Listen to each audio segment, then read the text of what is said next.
The Americans were some of the easiest troops for the Allies to get along with in World War II. While not always perfect, the Americans joined the Allies late and showed up with a swagger and an enthusiasm many troops needed to help boost morale.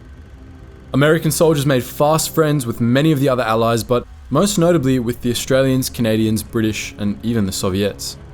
Even if there were some bumps along the way, and even if cultural differences led to misunderstandings, the Americans were well liked by their comrades. In this video, we're going to dive into the relationships American troops had with their allies and talk about the good, the bad, and the sometimes very ugly.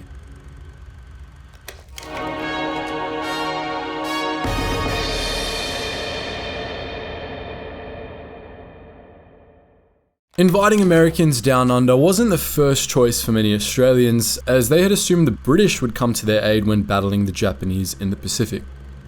For Australia, a member of the Commonwealth of Nations, it was a natural assumption, but Churchill wouldn't spare the men. He preferred to keep his troops closer to home to protect the motherland. Left with no other choice, the Aussies turned to America for help. The first Americans arrived in Australia in December 1941, only a couple of weeks after Pearl Harbor, and by 1943, that number had grown to more than 250,000, with most of the Americans stationed around Brisbane. There was a natural camaraderie between the Aussies and the Americans, especially on the battlefield. With a common goal and language shared between the two, they found it easy to find things they liked about each other. In particular, the Americans admired the fighting spirits of the Aussies. In August 1942, the two nations, along with other Commonwealth allies, engaged in the Battle of Guadalcanal against the Japanese in the Solomon Islands. The offensive's goal was to keep the Japanese from building an airfield on Guadalcanal which could cut off US sea lanes to Australia. The offensive was a success, and the Americans and Australians found it simple to work together on the battlefield. Back in Australia, things were a bit different. The perception of the American soldiers was fairly positive at first. They had well-fitted uniforms that made them look stylish, their manners were considered extremely polite by the Aussies as they addressed everybody as sir or ma'am, and they made more money than the Aussies. Even the Americans in the lower ranks earned more than higher-ranking Australians. That, combined with the tipping culture they brought with them from the States, gave the Americans a reputation for being big spenders. The American presence had an effect on Australian culture. Suddenly, hot dog stands started popping up, shops began selling American-style clothes, and cafes started advertising hamburgers and Coca-Cola. Some Aussies, women especially, began to talk like the Americans, picking up their slang. The American GIs definitely enjoyed the company of the local women, and vice versa. Some 12,000 Australian women ended up marrying American soldiers and returning with them to the States at the end of the war. The American popularity with local women was a source of tension for the Australian soldiers, along with the disparity of pay. But what really got to the Aussies was just how much the Americans were encroaching on their territory. To put it into perspective, at the time, Brisbane only had a population of around 330,000. But at the peak of the American presence, there was an additional 80,000 people in and around the city. They simply didn't have the infrastructure to accommodate such a sudden population boom. The sudden ingress of GIs led to such inconveniences as brownouts and school closures. Furthermore, out of almost nowhere, Aussies couldn't go to their favorite spots anymore. Hotels and bars gave preferential treatment to the Americans because they had more money to spend. At the time, establishments were only allowed to serve alcohol twice a day for 1 hour at a time, which meant that the Aussies had to run around trying to find space in any bar or hotel that could squeeze them in if they wanted a drink. Meanwhile, the Americans comfortably took up space. Even though the Americans had been told the Aussies enjoyed their drink, in their military-issued guide to the country, they weren't informed of the dangers of getting in the way of an Aussie and his beer. On top of that, the Americans had better rations and more access to products that were either extremely limited or not available to their Australian counterparts. Things like chocolate, cigarettes, ice cream, booze, and even nylon stockings were sold at American post exchanges where Australians weren't even allowed to enter. Tensions born out of resentment grew over time. According to local authorities, there were as many as 20 brawls a night happening between Australian and American soldiers. It all crescendoed on the night of November 26, 1942, when an American private named James R. Stein left a hotel bar stinking drunk after it closed. He stopped to talk to 3 Aussie service members when he was stopped by an American MP who asked to see his leave pass. The MP got impatient with Stein when it took him a few minutes to find it and arrested him. The Aussies quickly came to Stein's defense, both out of sympathy for the drunk and general disdain for American MPs, whom Aussies disliked for their aggressive behaviour. Living up to the stereotype, the MP went after the 3 Aussies, raising his baton over his head. The Aussies didn't hesitate to attack him. Seeing trouble, more American MPs showed up, and so did more Australian servicemen. The MPs were outnumbered and they backed off, but it was too late. The Battle of Brisbane had begun. The Aussies went after the MPs and attacked the postal exchanges, 2 of the major sources of their frustrations. Less than 2 hours after Stein left the hotel, more than 5,000 Aussie servicemen joined in the riots. There were countless fights, projectiles were thrown into postal exchanges, and 1 Australian soldier was accidentally killed in the middle of a scuffle. The Battle of Brisbane lasted 2 nights before things calmed down and were quickly brushed off. US Army Sergeant Bill Benson commented on that, saying, "It sort of settled down and you go into a pub and an Aussie would come up and slap me on the back. Wasn't that a good ruckus we had the other night? And have a beer on me."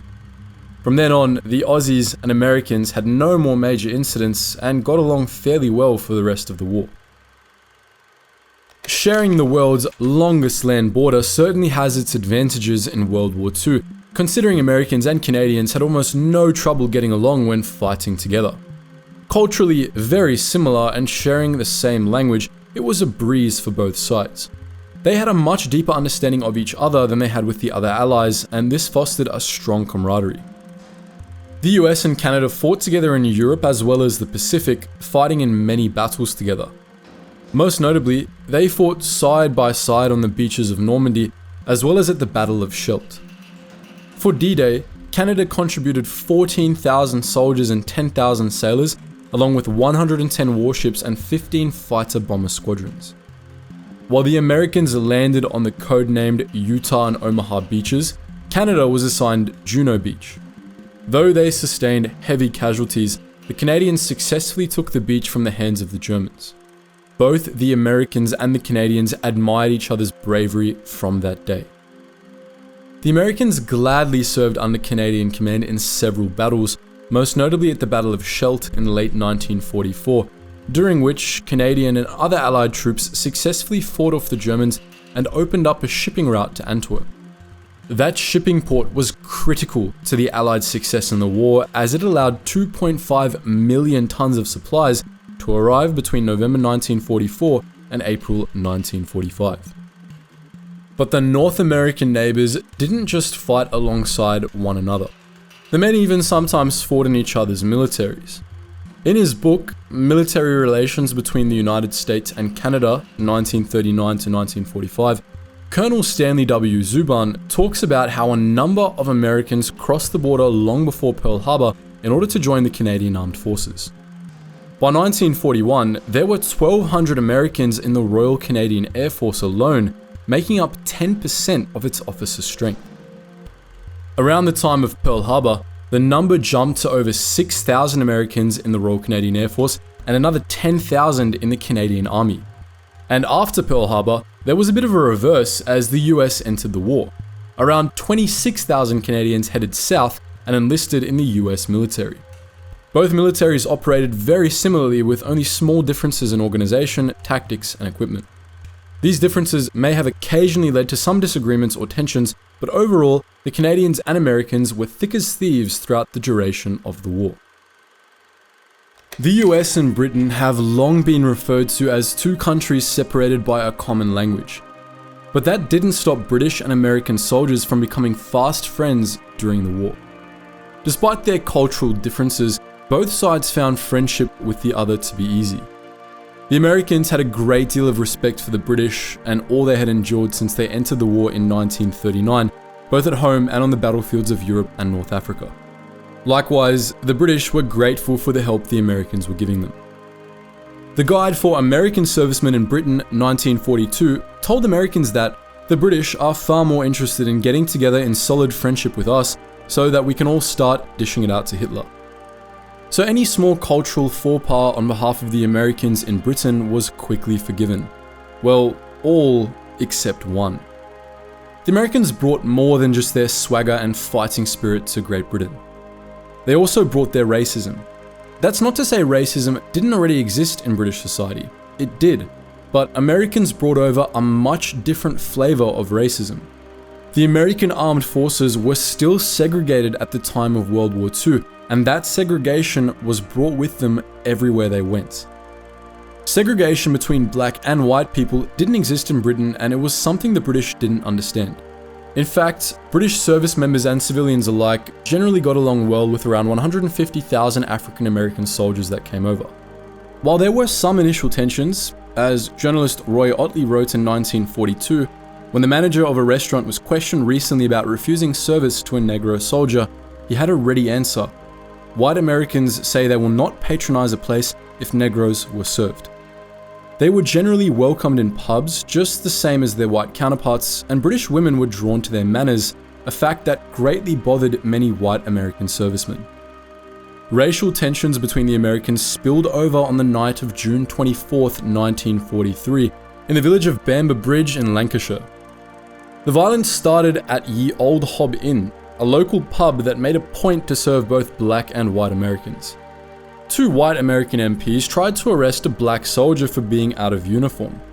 There was a confrontation in the street outside the pub, during which a black soldier, Private William Crossland, was shot and killed by a white MP. That prompted more white MPs to show up armed to the teeth, which then, in turn, forced the black soldiers to arm themselves in defense. The two sides shot at each other through the night and into the following morning. By the end of it, a further 4 people had been shot, 3 black and 1 white, and 2 other white MPs had been beaten. In the aftermath, 32 black soldiers were convicted of mutiny, while no white MPs faced any charges. However, the blame for the incident was put on the MPs for their poor leadership and use of racial slurs. The story of the Battle of Bamber Bridge was buried pretty quickly, as the Americans didn't want the news of their infighting to get out to the other branches or even the other allies. Thankfully, the incident didn't hinder British and American camaraderie on the battlefield, and the two sides fought well together in countless operations. Most notable were their joint efforts in the Battle of the Atlantic, where the Americans helped the British destroy the German U-boat blockade, Operation Overlord, where the two countries stormed the beaches of Normandy, and Operation Market Garden, where British and American airborne forces combined and liberated the German-held cities of Eindhoven and Nijmegen in the Netherlands. The incredible teamwork exhibited by the soldiers from the United Kingdom and the United States bonded the two countries in a way that has yet to be broken. It helped to create the famous special relationship that exists to this day. The relationship between US and Soviet troops during World War II was, to put it mildly, complicated. Though they were allies, for the most part, the two nations' soldiers didn't really have much interaction with one another. Their opinions came from propaganda and secondhand sources. On the one hand, the Americans admired the Soviets for the fight they'd put up against the Germans despite terrible odds and even more horrific losses. On the other hand, having never fought together on a major battlefield, their understanding of one another was extremely limited. They didn't share a language or a political ideology, and that made it difficult for them to form a comprehensive opinion on each other. If anything, the overall opinion Americans had of the Soviet soldiers skewed negatively, in large part due to anti-communist attitudes in the West. This was made even worse by rumors of war crimes committed by the Soviets toward the end of the war. Whether true or not, it made the Americans weary of their allies. However, despite this, in the rare instances Americans and Soviets did meet, their interactions were positive. One such example is their meeting at the Elbe River in Germany in April 1945. American forces pushing east met up with the Soviet forces pushing west, and it marked an important part of the end of the war as the two fronts finally converged and two of the major allies linked for the first time in enemy territory. An even better example of Americans and Soviets getting along came in the form of one man, Joseph Biley. Biley was a paratrooper in the US Army before getting captured by the Germans on D-Day. After several months spent as a prisoner of war with a number of failed escape attempts under his belt, he finally had a successful escape in January 1945. After he freed himself from the clutches of the Germans, he went east with the hope of joining the Red Army so he could continue his fight against the Germans. He eventually found a Soviet tank brigade and approached them, arms raised with a pack of Lucky Strike cigarettes in his hand. He shouted, "American comrade," in his very limited Russian in the hopes they wouldn't shoot him on sight. Thankfully, it worked, and the brigade's commander, a woman by the name of Alexandra Samosenko, allowed him to join as they headed for Berlin. Byerly was considered useful by his new battalion due to his expertise in demolitions, and it was his new band of brothers and sisters that liberated the very POW camp he had been imprisoned in. However, a month or so later, he was injured in battle and was taken to a Soviet hospital. There, he met Soviet Marshal Georgy Zhukov, who, after learning of Byerly's story via an interpreter, was amazed by his bravery. He wanted to ensure Byerly got back to his countrymen and drew up the papers for him to rejoin the American army himself. We wish there were more examples of the Americans and Soviets fighting together, but their interactions were too limited. What do you think? Do you think America and the Soviet Union could have forged a special relationship like the one with Britain if they had the opportunity to fight alongside one another? How drastically have international relations between these countries changed since the Second World War? Let us know all that and more in the comments section below. And as always guys, thank you so much for watching, and I hope you learned something new.